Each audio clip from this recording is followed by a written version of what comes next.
Hi welcome to MSc classes. जय शंकर। आज हम करने वाले हैं इकोनॉमिक्स।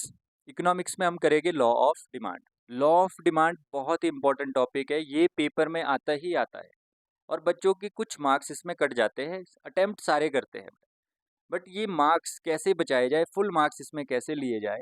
अगर आपको आता है simple explain law of demand या आता है explain law of demand with diagram, तो दोनों क्वेश्चन में क्या डिफरेंशिएशन है, इसको कैसे अटेम्प्ट करना है, कितना लिखना है और क्या क्या इसमें बनाना है। चलिए शुरू करते हैं law of demand.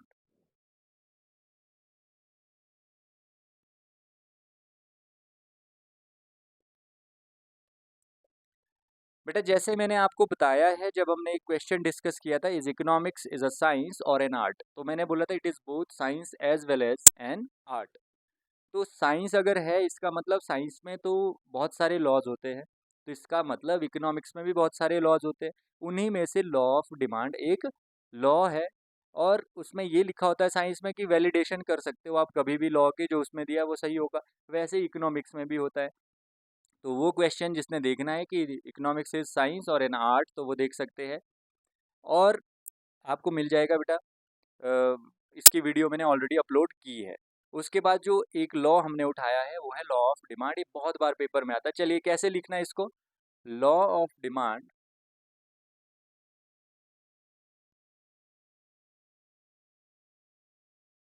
states that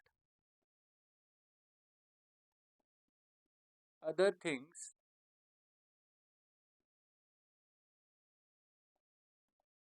being equal। इस लाइन को लिखना बहुत जरूरी है बेटा, अभी मैं इसको एक्सप्लेन करूंगा। Due to decrease in the price of a commodity, there is extension of demand, and due to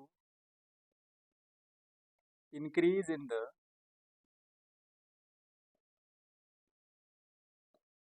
price of the commodity,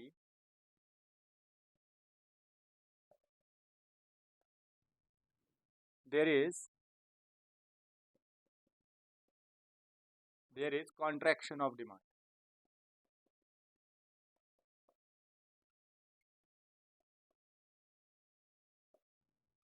यहाँ पे हाइलाइटेड वर्ड्स मैं आपको बता देता हूँ, हाइलाइटेड वर्ड्स कौन कौन से हैं। एक तो ये एक्सटेंशन, और दूसरा है कॉन्ट्रैक्शन। तो यहाँ पे एक बार मैं बता देता हूँ, law of demand states that other things being equal, due to decrease in the price of the commodity there is extension of demand, and due to increase in the price of the commodity there is contraction of demand. तो यहाँ पे सीखने वाली बात ये है, जब हमें सिखाया जाता है तो हमें ये सिखाया जाता है कि प्राइस के इंक्रीज होने से डिमांड डिक्रीज होती है, प्राइस के डिक्रीज होने से डिमांड इंक्रीज होती है, ये हमें सिखाया जाता है बेटा। और हम वही चीज़ लिख के आ जाते हैं पेपर में। हम बोलते हैं कि प्राइस अगर इंक्रीज हुआ होगा तो डिमांड क्या हुई, डिक्रीज हुई। जबकि अगर प्राइस के कंपैरिजन में, प्राइस के रिलेशन में अगर डिमांड में इंक्रीज या डिक्रीज होता है, उसको इंक्रीज डिक्रीज नहीं बोला जाता है। इसका मतलब ये है, अगर प्राइस के बढ़ने से डिमांड डिक्रीज होती है उसको बोला जाता है कॉन्ट्रैक्शन, और अगर प्राइस के डिक्रीज होने से डिमांड बढ़ जाती है उसको बोला जाता है एक्सटेंशन। तो आपको बिल्कुल भी प्राइस के कंपैरिजन में जब हम डिमांड को देखेंगे इंक्रीज हुई या डिक्रीज हुई, उसको इंक्रीज डिक्रीज नहीं लिखा जाएगा। इंक्रीज की जगह लिखना है एक्सटेंशन, और डिक्रीज की जगह लिखना है कॉन्ट्रैक्शन। अगर इंक्रीज डिक्रीज लिखोगे बेटा, वहाँ पर आपका, अगर एग्जामिनर चाहे तो ज़्यादा भी काट सकता है, एक नंबर भी काट सकता है, अगर नहीं चाहे तो आधा नंबर तो वो काटेगा ही। इसलिए ध्यान देना, एक्सटेंशन डिक्रीज की वजह से होगी, एक्सटेंशन मतलब बढ़ेगी डिमांड, ठीक है। और प्राइस में इंक्रीज की वजह से होगी आपकी कॉन्ट्रैक्शन डिमांड में। क्लियर, ये वाला टॉपिक क्लियर हो गया आपका। अब एक इसमें और है कि अदर थिंग्स बीइंग इक्वल क्यों लिखना जरूरी है। कुछ बुक्स में ऐसा भी लिखा होगा अदर थिंग्स रिमेन कांस्टेंट, एक ही बात है बेटा, अदर थिंग्स बीइंग इक्वल या अदर थिंग्स रिमेन कांस्टेंट का मतलब क्या है? हमने पढ़ा था बेटा फैक्टर्स अफेक्टिंग डिमांड और डिटर्मिनेंट्स ऑफ डिमांड, ठीक है, डिटर्मिनेंट्स ऑफ डिमांड और function of demand.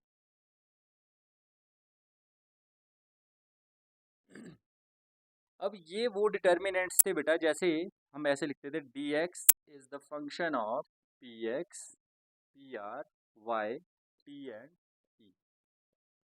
This P X stands for price of the commodity X, price of related goods, income, taste and preference, expectations. तो इसमें हम change किसका ले रहे हैं बेटा? अभी इंक्रीज डिक्रीज किस में हो रहा है? सिर्फ प्राइस में। इसका मतलब ये चारों चीज़ें क्या रहनी चाहिए? कांस्टेंट। तो उसी के लिए लिखा होता है हमने ये कि अदर थिंग्स बीइंग इक्वल, मतलब प्राइस को छोड़ के बाकी चीज़ें आपकी क्या रहनी चाहिए? Constant. Price of related goods में कोई चेंज नहीं होना चाहिए, इनकम में कोई चेंज नहीं होना चाहिए कंज्यूमर की, टेस्ट एंड प्रेफरेंस में कोई चेंज नहीं होना चाहिए, और एक्सपेक्टेशन में कोई भी चेंज नहीं होना चाहिए। वाई का मतलब इनकम क्यों बोला मैंने? इकोनॉमिक्स में यील्ड बोलते हैं, यील्ड मतलब इनकम, ठीक है। चलिए, तो ये भी पता लग गया अदर थिंग का मतलब है पी आर वाई टी और ई। तो यहाँ से बेटा ये क्वेश्चन भी इंपॉर्टेंट है, डिटर्मिनेंट्स ऑफ डिमांड, ठीक है। अब इसके बाद आपको क्या बनाना है इसमें? Demand schedule.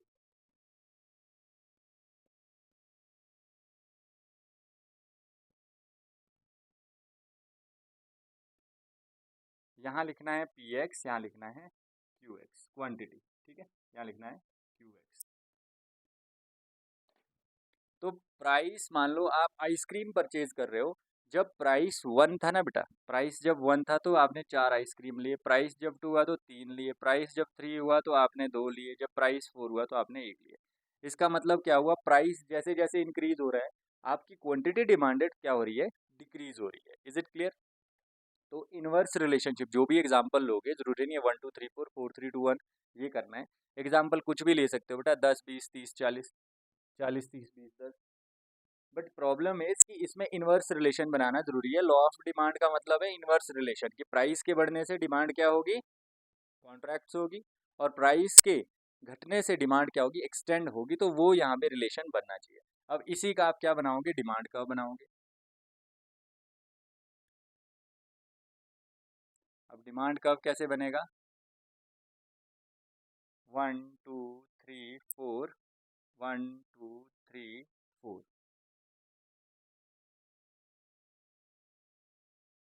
ये है एक्स एक्सिस, ये है वाई एक्सिस, और यहाँ पे आ गया ओ। जब प्राइस 1 था, क्वांटिटी 4 थी, तो ऐसे बनाना है प्राइस 1 क्वांटिटी 4।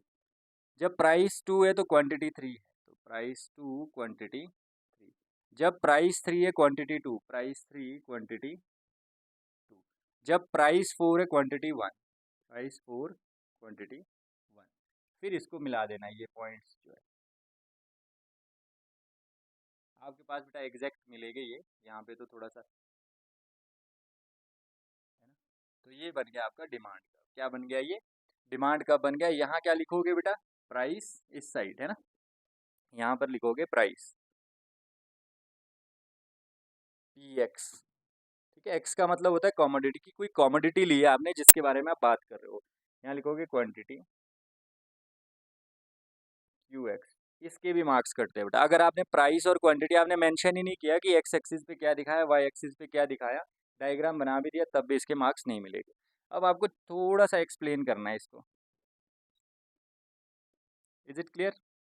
एक्सप्लेन क्या करना है कि डायग्राम में आपने वाई एक्स एक्सिस पे क्या दिखाया, वाई एक्सिस पे क्या दिखाया। क्लियर?